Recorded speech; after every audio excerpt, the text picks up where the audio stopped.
Number 1 ते म्हणाले की जी गोष्ट जेव्हा व्हायची असते, घडायची असते, तेव्हाच ती घडते. त्याच्या आधीही घडत नाही, नंतरही घडत नाही. ज्याला आपण योग नाही योग असं म्हणतो. तेव्हाच ती घडते. Number 1. Number 2, don't carry guilt, don't carry regret. जे घडलं ते सोडून द्या. त्याचा गिल्ट किंवा रिग्रेट घेऊ नका, कारण की ते तसंच घडणार होतं. ते तसंच घडणार होतं. तुम्ही काहीही करू शकणार नव्हतात त्याच्यासाठी.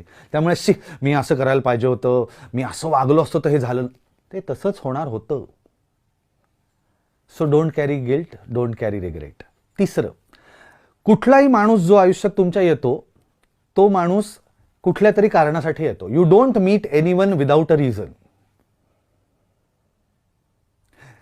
तो माणूस तुला काहीतरी शिकवण्यासाठी आलेला आहे, तुला काहीतरी लेसन देण्यासाठी आलेला आहे, तुझ्याकडनं पैसे काढून घेण्यासाठी आलेला आहे, तुला मनस्ताप देण्यासाठी आलेला आहे, तुझे 4 क्षण आनंदी करण्यासाठी आलेला आहे. परत तो माणूस दिसलाही नाही तुला.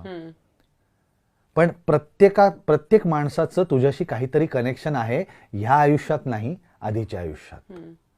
मागच्या आयुष्यात मे बी 2 व्यक्ती शत्रू असतील, ह्या जन्मात ते नवरा बायको सुद्धा असू शकतात.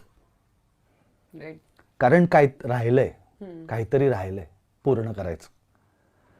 हा तिसरा पॉइंट होता. You don't meet a person without a reason. आणि number 4, what is over is over.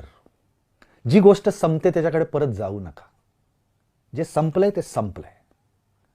या 4 फिलॉसॉफीज वरती किंवा या 4 पिलर्स वरती अख्खी हिंदू फिलॉसॉफी रिलेट करतो.